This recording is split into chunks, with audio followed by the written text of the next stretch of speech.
Hello, Gent. We are so glad to resume our Run and Drill weekly podcast. Today, I will be more than happy to host Miss Kate Dorian. She is a fellow in the Energy Institute in the UK. She is also a non-resident fellow at the Arab Gulf State Institute in Washington. Good afternoon, Kate. My pleasure having you here. Good evening. Yes, thank you. Thank you very much. In this new number of Run and Drill weekly podcast, we are going to shed light on the hidden and indirect efforts of the OPEC in decarbonization.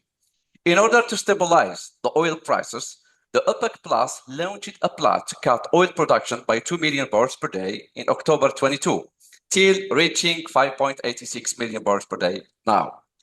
Cutting oil production means also cutting carbon emissions. Burning 1 barrel of oil will generate 0.426 tons of carbon. Assuming that 83% of the produced oil is burned, so the OPEC Plus is saving 2 million tons of carbon from combustion every day. Not only that, based on the report released by International Energy Agency, oil and gas operations, exploration, extraction, and transportation, account for around 15% of total energy-related emissions globally. So by cutting 5.86 million barrels per day, we save 374,000 tons of carbon emissions per day in operations only. Adding to that, adding to them, 2 million tons saved from combustion. So at the end, we are reaching like 2.37 million tons of carbon per day as a result of the OPEC Plus cuts. Miss Kate, this is a huge carbon saving. No country, any organization in the world is cutting carbon emissions such the OPEC Plus is doing at the moment. So as a result of the daily cuts, my question is, why the International Energy Agency or other organizations don't congratulate the OPEC Plus for this huge achievement regarding the planet? Ah, because it's not a permanent solution. I mean, that's a short answer. You are talking about production that fluctuates, it goes up and down. You've got OPEC Plus cutting production, but it's rising in places like Guyana, Brazil, United States, Canada. And it's, I mean, the thing is, you have to think not only about the scope 1 and scope 2 emissions, which is from the production, the part that the producers can control, and scope 3, which is when it's burned on the consumer side. So it's very complex. I think one of the problems is that, yes, you're going to need to continue to produce oil and gas. I mean, that's whether it's going to peak this decade or the next, but you need to decarbonize it. So I think that is where the solution is. If you're going to carry on producing oil, no matter at whatever volumes, you really have to start decarbonizing, which brings us to carbon capture and storage, which brings us to direct air capture, all these things that will strip the carbon from the fossil fuels. Yeah. Yeah, I mean, the OPEC, when we cut production, it means that we are saving emissions. And this is a Yes, but we're huge. about to start increasing production. I mean, if all goes to plan, OPEC is going to start tapering those cuts from October, and they're going to start adding more oil. So that's why I'm saying it's not a permanent solution. Yes, we've had a period where there was a need to support the price because demand was weak. And now we're going to start seeing maybe an increase in production. But you're right. I mean, there is no mention. And in fact, this is the first time that I've seen anybody really talk about the reduction in emissions from the OPEC plus cuts. So that's interesting.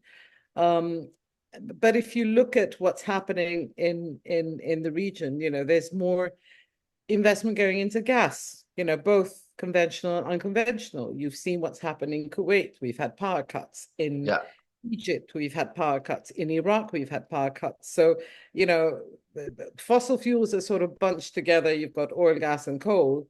So you might have a reduction in crude oil production, but you're seeing a lot of investment going into natural gas and LNG. So, that changes the dynamic a little bit. Exactly, and we see this shift in the Middle East and GCC countries. We see this huge shift from coal. It's we don't have any more coal, I think, in all in the Gulf countries in the Middle East. Even from oil, Saudi Arabia is investing a lot in natural gas. Many Yeah. countries in the Middle East are switching and shifting to natural gas. And when we say natural gas, it means that we are saving more, we are emitting less Yeah. carbon compared to oil. And this is very good point, led by some Arab countries. So Yes, but then you have methane emissions. You know that yes, it's this is the issue with decarbonizing, with the whole transition. You have to transition. You have to tackle so many sectors at the same time. You know, all at once. You have to tackle transportation. You've got to tackle heavy industry. You've got to tackle aviation and shipping and road transportation. You know, it's prioritizing where you need to sort of invest first, and also there is an onus on the consumer countries, policymakers, to actually try to reduce demand for fossil fuels. So energy efficiency measures, which we're seeing, which is why the OECD demand is basically flat, you know, in European demand and so on. So I think that's yeah. Yeah, that's a good point, I believe. But even these countries try to shift from fossils, but they are so limited because from renewable energies we get only electricity, but we cannot get the petrochemistry from renewable energies, and this is the big problem. When you have fossils, you can generate your all what you need from your industry for rubber, plastic, all that. You can get them only from fossil, and this is the big issue. If we electrify the energy sector, that's a good point, but we still need oil and gas for the petrochemistry. My second question is, let's say, out of stabilizing the oil market, everyone looks at the OPEC as a carbon producer, but most of those produced hydrocarbons are consumed by another parties. Assuming that, let's say, 60% of the produced oil by the group, I mean the OPEC plus, is exported.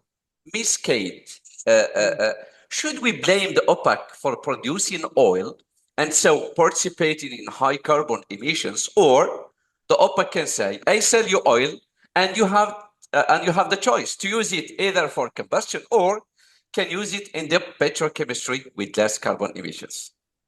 Well, I mean, petrochemicals is where there's going to be most demand, right? I mean, that's going to drive demand because you are seeing renewables displacing gas in power generation. But again, you know, you then have the problem of, yes, there's more demand for electricity. And let's not even go to artificial intelligence and how much energy that consumes. But you also need to upgrade your grid. You know, your grid has to be able, you've got to be able to balance your grid. So you can't just keep feeding renewables into the grid. To diversify it, yeah. Yeah, because your grids, most of them were designed to run on natural gas, on liquid fuels, on coal. So you're going to have to invest in grid, and I don't think there's enough investment in grid. I mean, look at how much Saudi Arabia is planning to invest in modernizing its grid as it brings in more gas. And you know, you look at the countries in the Gulf, which is where I live, and they are diversifying. UAE, of course, is a very good example Yes. of a country that has diversified and it started a long time ago. But at the same time, they're investing and increasing their oil production capacity, and they want to do it quickly because they know that it's nearing the end of, you know, peak demand is coming at some point. Nobody really knows exactly when. So they are investing in both renewables. They have nuclear, which has really done a lot to release some more gas for potential exporters LNG. They're expanding their LNG capacity. So I think the UAE stands as an example of how to diversify your economy, your energy mix. And of course, they have huge investments in solar. And, you know, companies like Mazda are not, and Aqua Power in Saudi Arabia are not just investing in their own countries, they're investing abroad. They are some of the biggest investors in clean energy, not just in the region, Yeah. but so beyond. And in order to sort of balance the whole picture, you need a carbon tax, and that's going to be discussed in Azerbaijan at the next COP. Yeah, and that's great. So UAE and Saudi Arabia are active members of the OPEC Plus. So they are participating in cutting oil production. So they are saving carbon for the planet. Even more than that, they are investing in natural gas to shift gradually from oil, because natural gas is emitting less as carbon. And this is a very good point. So this is today through this podcast, I want to show how the OPEC Plus, or let's say the OPEC before, let's say the OPEC Plus or the OPEC, they put in a lot of money on decarbonization. Some of them are direct investments, but some hidden ones are cutting oil production. When, for example, Saudi Arabia, if you cut 1 million barrels of oil per day, you are saving a huge million tons of carbon per day. And this is something that we have to highlight. That But that's not the motivation for the reason why they're cutting is not because they want to exactly. save the planet. I mean, let's face it. Yeah, it's amazing, because whenever the OPEC Plus takes decision to reduce the cuts, they blame it. Okay, the prices will go higher, but they forget the other side of the environmental side, that they are participating indirectly to reduce carbon emissions, and this is Indirectly. indirectly for sure, and this is a great point, right? Well, there's the other point in that as the price goes higher, and of course the cuts haven't really led to a spike in oil prices, but as you get higher oil and gas prices, people tend to use less, right? People tend Yes, to conserve energy more. And, you know, there's so many, I mean, the energy market is not just a market on its own. It's connected so much yes, to yeah, perfect. the foreign exchange market, to stock markets, to the direction of interest rates. You know, interest rates go up, it makes it more expensive for you to launch a renewable energy project because your upfront costs are so high. So it might delay, and Yeah, you yeah. look at, for example, It's breaking the investment. It's breaking a yeah, lot of things. yeah, You are not encouraging your economy to spike in a very short time. So look at break it. It's the same what the European Union keeps fixing the interest rates. United States the same, and this also participate to curb the energy. Let's say the fossil consumption. yeah, because these are long term. I mean, your upfront costs are very high, but your operating costs eventually are low. And of course, there are subsidies, so you're actually not, Yeah. you know, a lot of countries are subsidizing electric vehicles, are subsidizing green energy, like, you know, the IRA in the United States, for example. There are incentives. So it's a bit difficult to see how you can make a profit. So for the countries in the Gulf, yes, they want to get as much as they can out of their oil production at the moment by investing in renewables, in nuclear, in gas. They are releasing, like, for example, Saudi Arabia decided they're not going to increase their production capacity by 1 Yes. million barrels a day. But Now, whether could be it's replaced by natural gas. Could be replaced by natural gas. yes, and also it releases, because they use a lot of oil for electricity generation, Exactly. Yeah, yeah, then it exactly. releases that oil for export. Or But maybe for the petrochemistry. yeah, but I think it's unfair to say that they are just, I mean, I think there's an image problem, and I think we talked about this at the last meeting we had, the Arab Energy Club, that there is an image problem for the Gulf states, particularly, who are seen as, oh, you're polluters, you're only about oil. Well, they're not. I mean, if you look at the amount of investment that is going into renewable energy, solar, wind in some countries where there is wind, green hydrogen. I mean, Oman is really investing heavily in green hydrogen. Egypt is. Unfortunately, they are not all on the same, you know, they're not going at the same pace. Some countries are more advanced than others. Saudi Arabia started late. I mean, the sun has been shining forever in these countries, right? Yeah, It's yeah, only exactly. Yeah, recently, yeah, it's only recently because it was so cheap to get the oil out of the ground. yeah. And It's available. exactly, it's Yeah, available, it was subsidized, so there was no need. But now Saudi Arabia is really catching up very quickly. NEOM is huge, you know, green hydrogen. You know, whether all these projects will go ahead, but the ones that have proceeded are going to make a huge difference. So I think it's, it's not very well known. And I think that's one of the problems that they face, in that they have an image issue. They're not doing enough to show that, how Yeah, much they're yeah. actually doing. That's why we are here to show anything Yeah. positive and among these countries. So something is all the time I'm talking about, I really think about is that we don't generate in the OPEC countries, except a little bit, think Russia, we don't produce electricity from coal. So Yeah. International Energy Agency said that global emissions from fuel combustion in 22 were dominated by coal, 45%, followed by oil, 33%, and natural gas, 22%.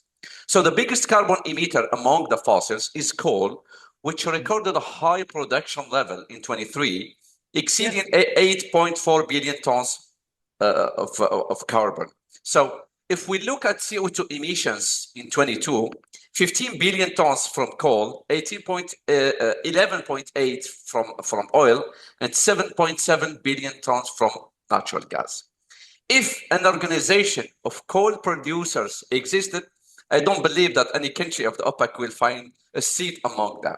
So my question, Ms. Kate, why we don't pressure, in your opinion, why we don't put pressure on coal producers first, noting that these numbers I have showed above have been released by International Energy Agency.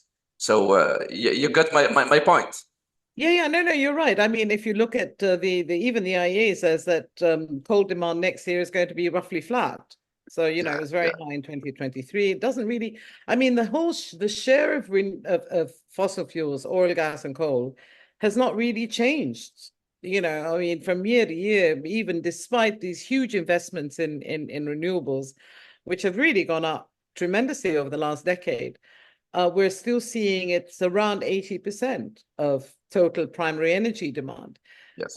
So it's the problem is countries like China, particularly India, they can't afford to give up, even though China is a huge investor in renewables, in electric vehicles, in manufacturing these these components for clean energy. A lot of it is from coal-fired power plants. I mean, let's face it, and they're building more.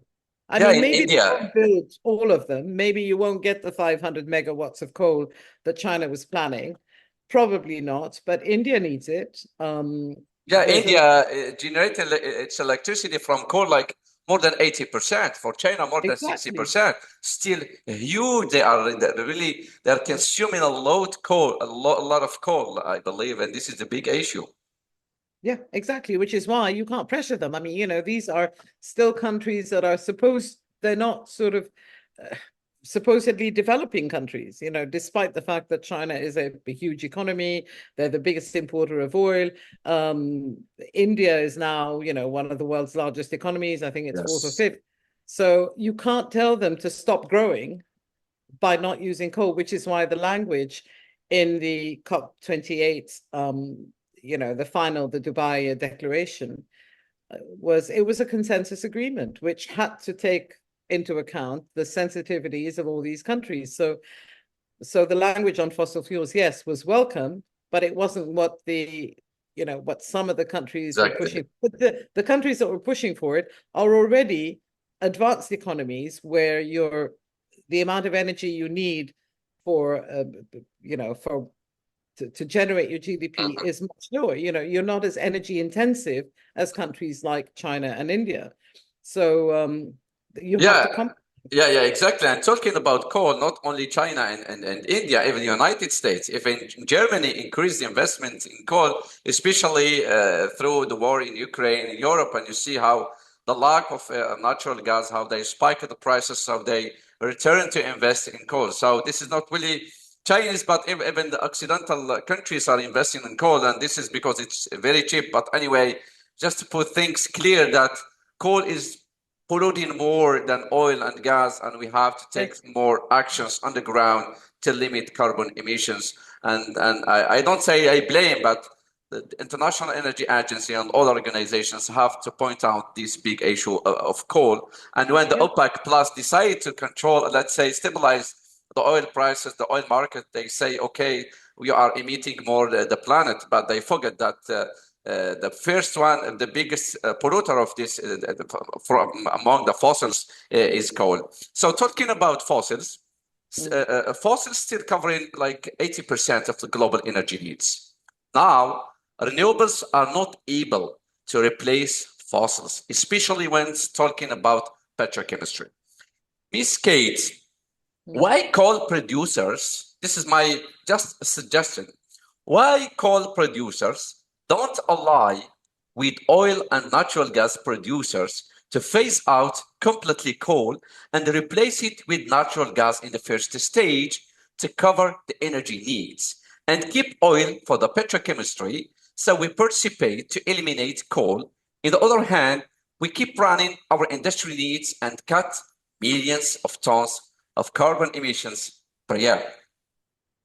Yes, I mean, the thing is, how do you get your gas? If you're looking at LNG, a lot of these countries are very price sensitive, right? So we've seen a sort of slight spike in LNG prices. In the States, they're sort of almost at zero. They're negative in some areas.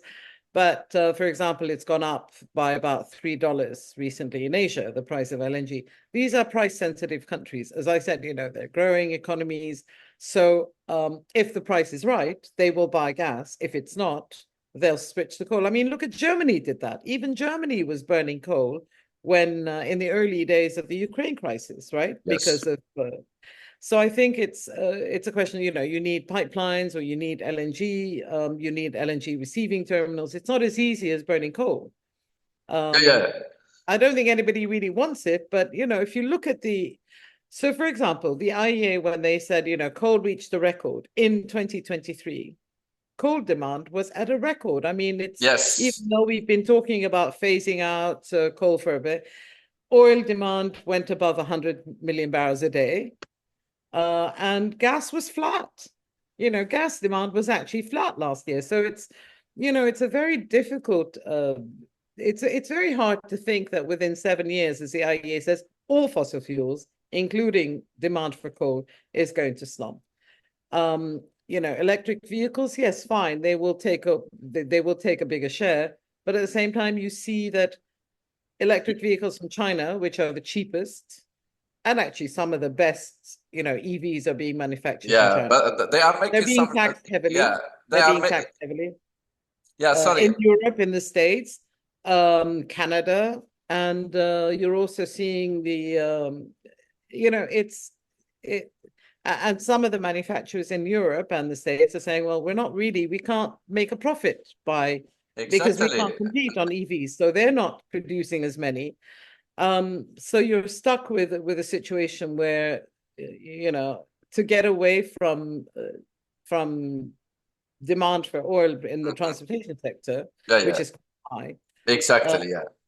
Yeah, and the problem with the EV, because it's competing a lot the European market, because in China have minerals, they have minerals even to produce the batteries and all that stuff. And something with Europe is lacking at the moment. So that's why it's China is competing a lot, Europeans and even Americans. And even politicians in Europe and Americans are criticizing China for let's say, commercializing EV with very cheap prices, and it's competing the local companies among these countries.